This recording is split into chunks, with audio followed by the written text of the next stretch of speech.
नमस्कार दोस्तों। स्वागत है आपका हमारे YouTube चैनल एग्जाम अफेयर्स में। आशा करता हूँ आप सब अच्छे होंगे। फ्रेंड्स, आज का नया टॉपिक है बुद्धिज़्म, बौद्ध धर्म के बारे में। दोस्तों, इस वीडियो में हमने बौद्ध धर्म में अब तक के जितने भी प्रश्न परीक्षाओं में पूछे गए हैं उन सबको लिया हुआ है और जितने भी पूछे जा सकते हैं। टोटल 75 प्लस प्रश्नों को हमने लिया है, ऐसे प्रश्न जो बहुत ही इंपॉर्टेंट है परीक्षा की दृष्टि से। आप इस प्रश्नों को रट लीजिएगा एक तरफ से। अच्छा दोस्तों, एक चीज़ और कहना चाहूँगा कि इन प्रश्नों को आप बस एक तरफ से देखते जाइएगा। मैंने एकदम सीक्वेंस वाइज लिया हुआ है कि कब बौद्ध धर्म में गौतम बुद्ध जी का जन्म हुआ, कब उनकी मृत्यु हुई, उनकी शादी कब हुई, उन्होंने गृह त्याग कब किया। एक क्रम वाइज से लिया हुआ है। अगर आप क्रम वाइज पढ़ेंगे तो आपको याद करने में आसानी होगी। दोस्तों, अगर आप नए हैं तो वीडियो को लाइक ज़रूर करिएगा, चैनल को सब्सक्राइब कर लीजिएगा। इस चैनल पे मैं जीके जीएस से रिलेटेड वीडियोस बनाता रहता हूँ। तो चलिए शुरू करते हैं। पहला क्वेश्चन है दोस्तों, बौद्ध धर्म की स्थापना किसने की? बौद्ध धर्म की स्थापना किसने की? तो महात्मा गौतम बुद्ध को बौद्ध धर्म का संस्थापक प्रवर्तक माना जाता है। ठीक है, पहला क्वेश्चन। दूसरा क्वेश्चन आता है कि गौतम बुद्ध का जन्म कहाँ हुआ? तो गौतम बुद्ध का जन्म कहाँ हुआ? लुम्बिनी में हुआ। ये सब जानते हैं, लेकिन आप एक इम्पॉर्टेंट फैक्ट इस क्वेश्चन के बारे में याद रखिएगा। लुम्बिनी कहाँ पड़ता है? नेपाल में। ठीक है, अगर लुम्बिनी ना देके आपको ऑप्शन में दे दी नेपाल, इंडिया, श्रीलंका, बांग्लादेश और पूछ ले गौतम बुद्ध जी का जन्म कहाँ हुआ, तो नेपाल में, लुम्बिनी नेपाल में पड़ता है। ठीक, अगला प्रश्न आता है कि गौतम बुद्ध जी का जन्म कब हुआ? तो 563 ईसा पूर्व में हुआ। गौतम बुद्ध का जन्म कब हुआ? 563 ईसा पूर्व में, लुम्बिनी में। इनकी माता का क्या नाम था? तो इनकी माता का नाम था माया देवी। ठीक है, गौतम बुद्ध के माता का नाम माया देवी था। आगे बढ़ते हैं दोस्तों। पांचवा प्रश्न है कि गौतम बुद्ध के पिता का क्या नाम था? तो इनके पिता का नाम था शुद्धोधन। ठीक है, और ये किस कुल से संबंधित थे? शाक्य कुल से। तो एक क्वेश्चन और यहाँ पे बन जाता है कि महात्मा गौतम बुद्ध किस कुल से संबंधित थे? तो शाक्य कुल से। ठीक है, शाक्य कुल ध्यान रखिएगा। ठीक है, दो क्वेश्चन इस प्रश्न से हो जाते हैं। अगला प्रश्न है कि गौतम बुद्ध का पालन पोषण किसने किया?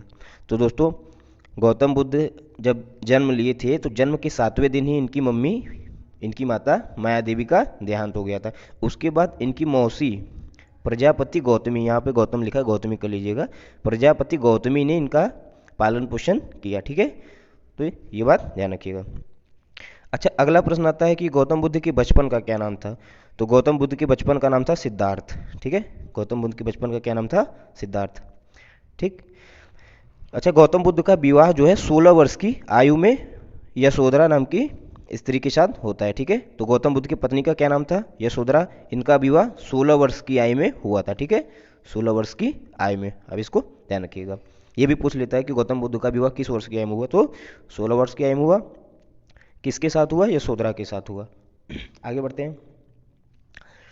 फिर प्रश्न आता है कि गौतम बुद्ध के पुत्र का क्या नाम था? गौतम बुद्ध को एक पुत्र भी हुआ यशोधरा के माध्यम से, जिसका नाम था राहुल। ठीक है, गौतम बुद्ध के पुत्र का क्या नाम था? राहुल।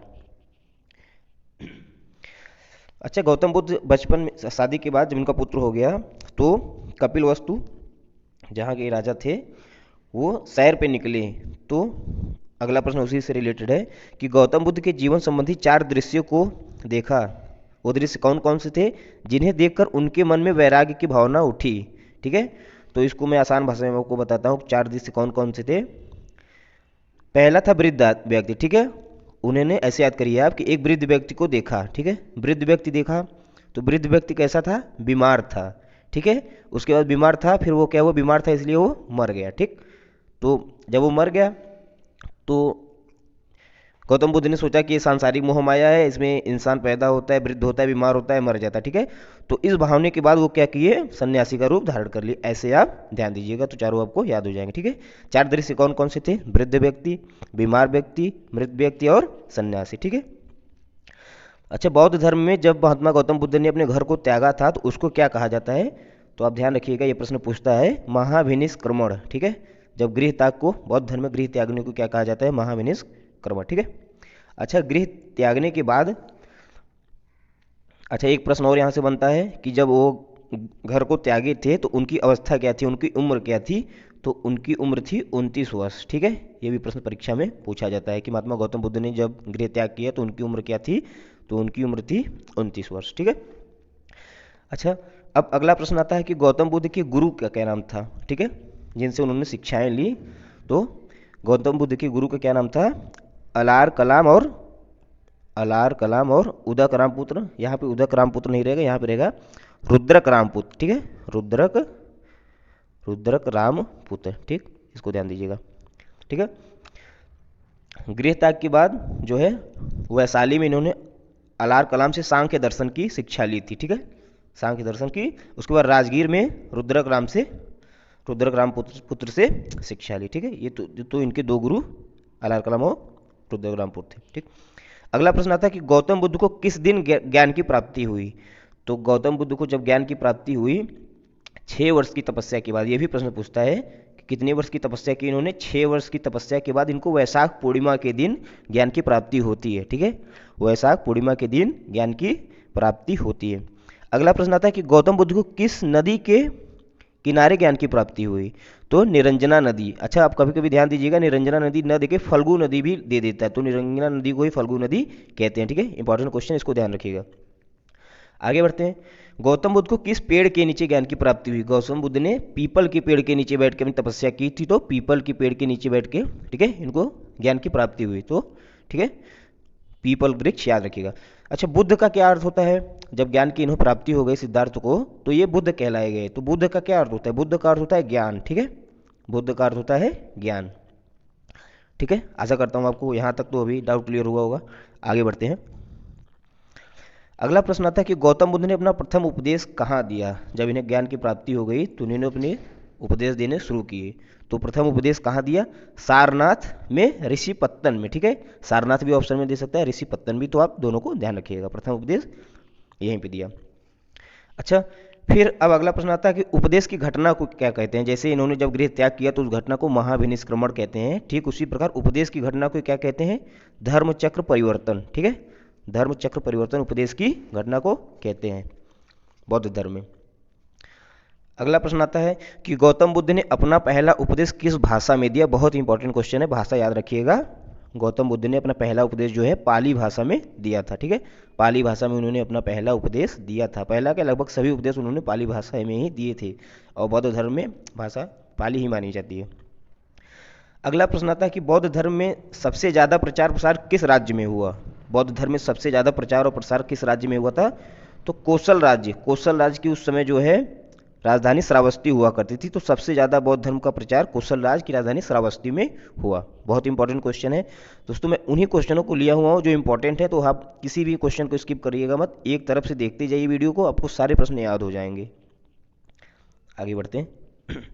गौतम बुद्ध के प्रमुख अनुयायी शासक कौन कौन से थे? गौतम बुद्ध के समय भारत में किस किस शासक का राज चला था? तो उस समय बिंबिसार, ये भी प्रश्न इंपॉर्टेंट है, आपसे ऑप्शन में दे दिया जाता है कौन कौन से शासक गौतम बुद्ध से संबंधित है, तो याद रखिएगा बिंबिसार, प्रसेनजीत और उदयन, ठीक है, ये 3 शासक थे गौतम बुद्ध के प्रमुख अनुयायी शासक। शासक तो बहुत हुए लेकिन प्रमुख थे ये, ठीक है।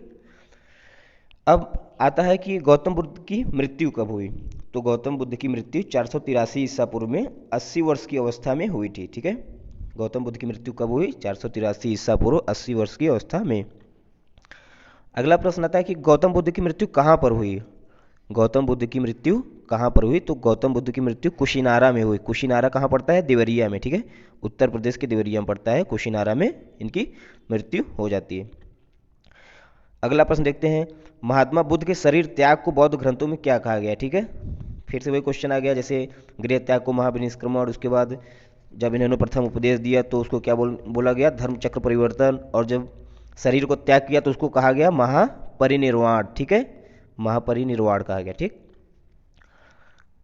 आगे बढ़ते हैं दोस्तों। अगला प्रश्न आता है कि बौद्ध साहित्य के त्रिपिटक कौन कौन से हैं? ठीक है, बौद्ध साहित्य जिसमें बौद्धों के बारे में बताया गया उसमें त्रिपिटक कौन कौन से थे?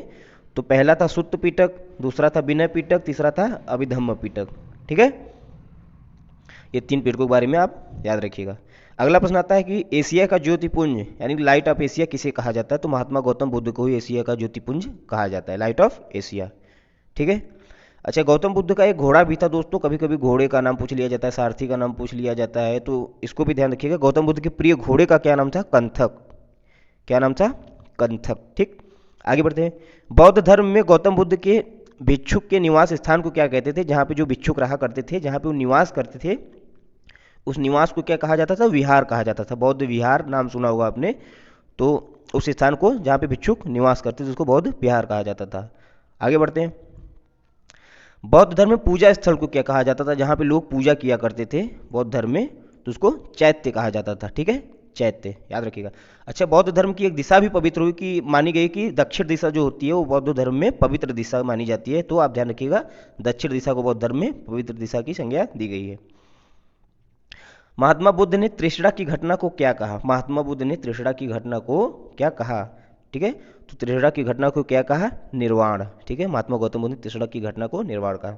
अच्छा, बौद्ध धर्म में शिक्षा का प्रधान केंद्र कहाँ कहाँ है? ठीक है, तो नालंदा विश्वविद्यालय, बिहार में जो है विक्रमशिला, ये दोनों बौद्ध धर्म में शिक्षा के प्रमुख केंद्र हुए उस समय में। ठीक है, आगे बढ़ते हैं। अच्छा, बौद्ध उपासक और बौद्ध भिक्षु एक प्रश्न पूछता है हमसे, बौद्ध भिक्षु और बौद्ध उपासक में क्या अंतर था? इस प्रकार से प्रश्न पूछा जाता है, या फिर ऐसा पूछा जाता है कि बौद्ध धर्म के जो अनुयायी थे वो दो भागों में विभाजित थे। ठीक है, भिक्षुक और उपासक। तो भिक्षुक किसे कहा जाता है? भिक्षुक वो थे दोस्तों जिन्होंने संन्यास ग्रहण किया हुआ था, जिन्होंने गृह त्याग किया हुआ था। लेकिन बौद्ध उपासक क्या थे? उपासक वो थे जो गृहस्थ जीवन व्यतीत करने हुए बौद्ध धर्म को अपनाए हुए थे। ठीक है, तो यहाँ पे इन दोनों को आप ध्यान रखिएगा। भिक्षु जो थे संन्यास लिए हुए थे, संन्यास लेकर बौद्ध धर्म को फॉलो कर रहे थे। उपासक जो थे वो गृहस्थ जीवन में रहते हुए बौद्ध धर्म को फॉलो कर रहे थे। अगला प्रश्न आ जाता है कि बौद्ध धर्म में सम्मिलित होने के लिए न्यूनतम आयु क्या थी? तो बौद्ध धर्म में सम्मिलित होने की न्यूनतम आयु 15 साल। ठीक है, इसको आप ध्यान रखिएगा। अच्छा, फिर अगला प्रश्न देखते हैं। गौतम बुद्ध की मृत्यु के बाद उनके शरीर के अवशेषों को कितने भागों में बांटा गया? तो उनके शरीर के अवशेषों को 8 भागों में बांटा गया। ठीक है, गौतम बुद्ध की प्रथम महिला शिष्या कौन थी? यह भी प्रश्न पूछा जाता है। तो उनकी मौसी जो थी प्रजापति गौतमी, वही पहली महिला शिक्षिका, महिला शिष्या थी। ठीक है, उनकी मौसी प्रजापति गौतमी। आगे बढ़ते हैं दोस्तों। अब अगला प्रश्न आता है कि गौतम बुद्ध के सबसे प्रिय शिष्य का क्या नाम था? तो उनके सबसे प्रिय शिष्य का नाम आनंद था। ठीक है, उनके पुत्र का नाम राहुल था, उनके प्रिय शिष्य का नाम आनंद था, मौसी का नाम प्रजापति गौतमी था, माता का नाम महामाया था, पिता का नाम बताइए आप लोग, बताया भी, शुद्धोधन था। ठीक है, वो शाक्य कुल से संबंधित थे। सब बार बार मैं आपको बता रहा हूँ, ध्यान रखिएगा। अगला प्रश्न देखते हैं। गौतम बुद्ध के ने किसके आग्रह पर वैशाली संघ में स्त्रियों के प्रवेश की अनुमति दी? पहले बौद्ध धर्म में स्त्रियों के प्रवेश की अनुमति नहीं थी, लेकिन उनके प्रिय शिष्य आनंद के आग्रह पर उन्होंने वैशाली संघ में, अच्छा ये भी अगला क्वेश्चन है कि भिक्षुणी संघ की स्थापना कहाँ की गई? तो वैशाली में। तो अपने प्रिय शिष्य, ये दोनों क्वेश्चन एक साथ पढ़िए। अपने प्रिय शिष्य आनंद के आग्रह पर वैशाली संघ में स्त्रियों के प्रवेश की अनुमति दी गई। ठीक है, आगे बढ़ते हैं। बौद्ध का पवित्र त्यौहार कब मनाया जाता है? तो बैसाख पूर्णिमा को। बैसाख पूर्णिमा के दिन ही गौतम बुद्ध के ज्ञान की प्राप्ति हुई थी, इसलिए बौद्धों का पवित्र त्यौहार बैसाख पूर्णिमा। ठीक दोस्तों, आशा करता हूँ आपको समझ में आ रहा होगा। आगे बढ़ते हैं। वीडियो अच्छा लगे तो लाइक जरूर कीजिएगा। अगला प्रश्न है, बौद्ध धर्म में प्रवेश को क्या कहा जाता है? बौद्ध धर्म में प्रवेश को उपसंपदा या प्रवज्या की संज्ञा दी जाती है। बौद्ध धर्म में प्रवेश को। जातक प्रमुख ग्रंथ किस धर्म से संबंधित है? अच्छा, एक ग्रंथ है जातक, ये परीक्षा में पूछा जाता है कि किस धर्म से संबंधित है, तो आप ध्यान रखिएगा बौद्ध धर्म से संबंधित है। ठीक है, यह दुनिया दुखों से भरी हुई है, किसने कहा? महात्मा गौतम बुद्ध जी के शब्द हैं, यह दुनिया दुखी से भरी हुई है। गौतम बुद्ध के सारथी का क्या नाम था? फिर इंपॉर्टेंट प्रश्न आ गया कि उनके सारथी का क्या नाम था? तो उनके सारथी का नाम था चन्ना। ठीक है, आगे बढ़ते हैं दोस्तों। गौतम बुद्ध के जन्म स्थान का संकेत किस स्तंभ से मिलता है? बहुत ही इंपॉर्टेंट क्वेश्चन है, इस डबल स्टार लगा लीजिए, वो भी काफ़ी नहीं है। रमनदेई स्तंभ लेख। ठीक है, रमनदेई स्तंभ लेख से गौतम बुद्ध के जन्म स्थान के संकेत प्राप्त होते हैं। ठीक है, गौतम बुद्ध की मृत्यु का क्या प्रतीक है? मृत्यु का प्रतीक है स्तूप। ठीक है, सभी प्रश्न इंपॉर्टेंट है। अच्छा, गौतम बुद्ध के मृत्यु का प्रतीक तो हो गया स्तूप। ठीक है, ऐसा आप याद रखिए कि मृत्यु जब होती है तो लोगों को स्तूप बनाए जाते हैं, तो मृत्यु का प्रतीक स्तूप हो गया। गृह त्याग का प्रतीक क्या था? गृह त्याग का प्रतीक हुआ इनका घोड़ा। ठीक है, गौतम बुद्ध के निर्वाण का क्या प्रतीक हुआ? निर्वाण मतलब ज्ञान की प्राप्ति का प्रतीक, तो कहाँ पे हुआ था? बोधि वृक्ष, जो पीपल का वृक्ष था, जब उसके नीचे इनको ज्ञान की प्राप्ति हुई तो उसको बोधि वृक्ष के नाम से जाना जाने लगा। ठीक है, आगे बढ़ते हैं। अगला प्रश्न आता है, गौतम बुद्ध की किस घटना का प्रतीक पीपल का पेड़ है? ज्ञान प्राप्ति। ठीक है, ज्ञान प्राप्ति, पीपल का पेड़ जहाँ पे ज्ञान की प्राप्ति। अब एक प्रश्न अक्सर परीक्षा में पूछा जाता है कि बोधि वृक्ष को किसने कटवाया था। तो बंगाल का शासक एक था, शशांक उसका नाम था, शशांक, ठीक है। उसने बोधि वृक्ष को कटवाया था।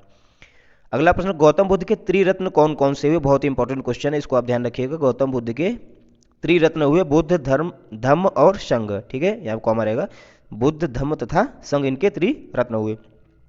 बुद्ध की पूर्व जन्म की कथाएं किस पीटक में संबंधित है। तो सुत्त पीटक जो इनका ग्रंथ है उसमें बुद्ध के पूर्व जन्म की कथाएं वर्णित की गई हैं, ठीक है। इंपॉर्टेंट क्वेश्चन है, ध्यान रखिएगा। अब बौद्ध धर्म में दोस्तों 4 संगतियां हुई, 4 सभाएं भी हुई थी। उन सभाओं को हम एक तरफ से देख लेते हैं, ठीक है। पहली बौद्ध संगति कब हुई। 483 ईसा पूर्व में पहली बौद्ध संगति हुई।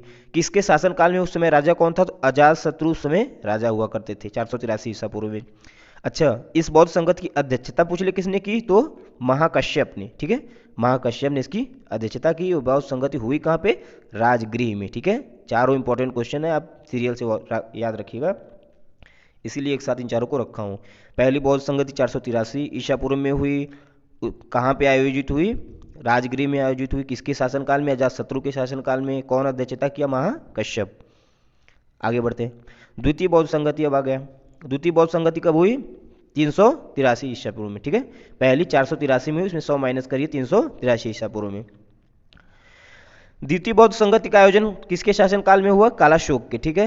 शासनकाल में उसमें राजा कौन था, कालाशोक था। अब द्वितीय बौद्ध संगति का आयोजन कहाँ हुआ था, तो वैशाली में हुआ। पहली राजगिरी में, दूसरी वैशाली में। अच्छा, इसकी अध्यक्षता किसने की थी, तो सबाकामी, ठीक है, सबाकामी ने इसकी अध्यक्षता की थी। आगे बढ़ते हैं दोस्तों। अब आता है तृतीय बौद्ध संगति। तृतीय बौद्ध संगति का आयोजन कब हुआ, 255 ईसा पूर्व में, ठीक है। पहली 483 में, दूसरी 383 में, तीसरी 255 ईसा पूर्व में, ठीक है। तृतीय बौद्ध संगति किसके शासनकाल में हुई, तो अशोक के शासनकाल में हुई, सम्राट अशोक के शासनकाल में, ठीक है। प्रश्न पूछता है, ध्यान रखिएगा। अच्छा, इसकी अध्यक्षता किसने की थी, तो इसकी अध्यक्षता की थी मोगली पुत्र ने, ठीक। हुई कहाँ पे थी, हुई कहाँ पे थी, ये पाटलिपुत्र में। तृतीय बौद्ध संगति का आयोजन कहाँ किया गया, पाटलिपुत्र में, ठीक है। आगे बढ़ते हैं दोस्तों। अब आता है चौथी बौद्ध संगति, ठीक है, अंतिम। इसका आयोजन कब किया गया, तो पहली शताब्दी में चौथी बौद्ध संगति का आयोजन किया गया था। इसकी अध्यक्षता पूछी अगर आपसे कि किसने की थी, तो वसुमित्र ने की थी, ठीक है। अच्छा, चतुर्थ बौद्ध संगति कहाँ हुई थी, तो ये कुंडलवन कश्मीर में हुई थी, ठीक है। ये एकमात्र ऐसी संगति थी जो बिहार से बाहर हुई थी, तो ये प्रश्न इंपॉर्टेंट हो जाता है, आप ध्यान रखिएगा। चौथी बौद्ध संगति कब हुई, प्रथम शताब्दी में हुई, वसुमित्र की अध्यक्षता में हुई, कुंडलवन कश्मीर में हुई थी, जो बिहार के बाहर पहली ऐसी संगति जो हुई थी, ठीक है। बाकी तीनों जो हुई थी वो बिहार में हुई थी। अच्छा, इसके शासनकाल में जो है कौन शासक था, तो कनिष्क था, ठीक है। इंपॉर्टेंट क्वेश्चन है, ध्यान रखिएगा, अक्सर एग्जाम में पूछा जाता है। अच्छा, ठीक है, ये हो गया कनिष्क। आगे बढ़ते हैं। बौद्ध धर्म के प्रचार में किसने विशिष्ट योगदान दिया, तो ये कुछ राजा हुए, शासक थे उस समय जिन्होंने बौद्ध धर्म के प्रचार में विशिष्ट योगदान दिया। अशोक थे, ठीक है, सम्राट अशोक, मिनांडर, कनिष्क और हर्षवर्धन, चारों नाम आप ध्यान रखिएगा, ठीक है। इंपॉर्टेंट क्वेश्चन है। सुत्त पिटक को प्रारंभिक बौद्ध धर्म में क्या कहा गया, तो सुत्त पिटक जो है उसको इंसाइक्लोपीडिया कहा जाता है, ठीक है। सुत्त पिटक को बौद्ध धर्म में इंसाइक्लोपीडिया कहा जाता है। बौद्ध धर्म, बौद्ध ग्रंथों में संस्कृत का प्रयोग किस पीटक से प्रारंभ हुआ, तो अभिधम्म पीटक, ठीक है। अगर आपसे प्रश्न पूछे कि बौद्ध ग्रंथों में संस्कृत का प्रयोग जो है किस पीटक से प्रारंभ हुआ, तो अभिधम्म पीटक, ठीक है, अभिधम्म पीटक। ऐसे याद कर सकते हैं, संस्कृत में वर्ड नहीं होते अहम, त्वम, तो ऐसे इसमें भी साउंड आ रहा है, अभिधम्म, ठीक है। तो याद रखिएगा, संस्कृत का प्रयोग अभिधम्म पीटक से हुआ। अगला प्रश्न आता है कि बौद्ध धर्म में कष्टों का कारण क्या बताया गया, ठीक है। बौद्ध धर्म में कष्ट, कष्ट क्यों होता है, इच्छाएं, इच्छा होती है तो इच्छा से ही कष्ट का उद्भव होता है। आगे बढ़ते हैं दोस्तों। हाँ, ये प्रश्न इंपॉर्टेंट है। बुद्ध की प्रथम मूर्ति किस कला में बनी थी, ठीक है, तो मथुरा कला में बुद्ध की प्रथम मूर्ति का निर्माण हुआ था, ठीक। अच्छा, एक प्रश्न और इंपॉर्टेंट दोस्तों, चौथी बौद्ध संगति जब हुई तो उस बौद्ध संगति के बाद बौद्ध धर्म 2 भागों में विभाजित हो गया था, हीनयान और महायान, ठीक है। इंपॉर्टेंट क्वेश्चन है, आपसे पूछता है कि किस बौद्ध संगति के बाद बौद्ध धर्म 2 भागों में विभाजित हुआ था, तो चौथी बौद्ध संगति के बाद, ठीक। अगला प्रश्न है, बुद्ध ने संसारिक दुखों के संबंध में 4 आर्य सत्यों का उपदेश दिया था। महात्मा गौतम बुद्ध ने संसार में जो दुख हैं उनके बारे में 4 आर्य सत्यों को बताया था। वो 4 आर्य सत्य कौन कौन से थे, पहला बताया दुख, दूसरा बताया दुख समुदाय, तीसरा बताया दुख निरोध, चौथा बताया दुख निरोधगामिनी प्रतिपदा, ठीक है। तो चारों को आप ध्यान रखिएगा। आगे बढ़ते हैं दोस्तों। सांसारिक दुखों से मुक्ति के लिए बुद्ध ने अष्टांगिक मार्ग की बात कही, ये साधन है, ठीक है। बुद्ध ने 8 मार्ग बताए सांसारिक जितने भी दुख हैं उनसे मुक्त होने के। तो 8 मार्ग क्या क्या हैं, एक तरफ से आप देखिए। सम्यक दृष्टि, सम्यक संकल्प, सम्यक वाणी, सम्यक कर्मांत, सम्यक आजीव, सम्यक व्यायाम, सम्यक स्मृति, सम्यक समाधि। ठीक है, 8 आप ध्यान रखिएगा। ऑप्शन में इन 8 में से 3 दे देता है, एक नहीं देता है, पूछ लेता है कि अष्टांगिक मार्ग में कौन सा नहीं है, तो आप इनको ध्यान रखिएगा। आगे बढ़ते हैं दोस्तों। बुद्ध ने निर्वाण प्राप्ति के लिए 10 चीज़ों पर जोर दिया। ठीक है, बुद्ध ने बताया कि निर्वाण प्राप्ति के लिए 10 चीज़ें ध्यान में रखी जाए। पहला अहिंसा, ठीक है, हिंसा नहीं करनी है, सत्य बोलना है, चोरी नहीं करनी है, किसी भी प्रकार की संपत्ति नहीं रखनी है, शराब का सेवन नहीं करना है, असमय भोजन नहीं करना है, समय समय पर भोजन करें, सुखद बिस्तर पर नहीं सोना है, ठीक है, धन संचय नहीं करना है, महिलाओं से दूर रहना है और नित्य ज्ञान का त्याग रखना है। ये 10 चीज़ें जिन्होंने फॉलो कर ली उसको निर्वाण की प्राप्ति हो जाएगी बुद्ध के हिसाब से। आगे बढ़ते हैं। ये लास्ट के कुछ टॉपिक हैं 3, इसको ध्यान दीजिए। सर्वाधिक बुद्ध की मूर्तियों का निर्माण गांधार शैली में हुआ। ठीक है, बुद्ध की सर्वाधिक मूर्तियों का निर्माण किस शैली में हुआ था, गांधार शैली में। लेकिन बुद्ध की प्रथम मूर्ति हमने आपको बताया मथुरा कला में बनी थी। ठीक है, तो ये ध्यान रखिएगा। ठीक, अगला देखते हैं प्रश्न। बौद्ध धर्म अनिश्वरवादी था। ठीक है, और इसमें आत्मा की परिकल्पना भी नहीं थी। तो इस पॉइंट को याद रखिएगा, बौद्ध धर्म कैसा था, अनिश्वरवादी था। एक पॉइंट और है कि बौद्ध धर्म में पुनर्जन्म की मान्यता थी। ठीक है, बौद्ध धर्म में क्या था कि पुनर्जन्म की मान्यता थी।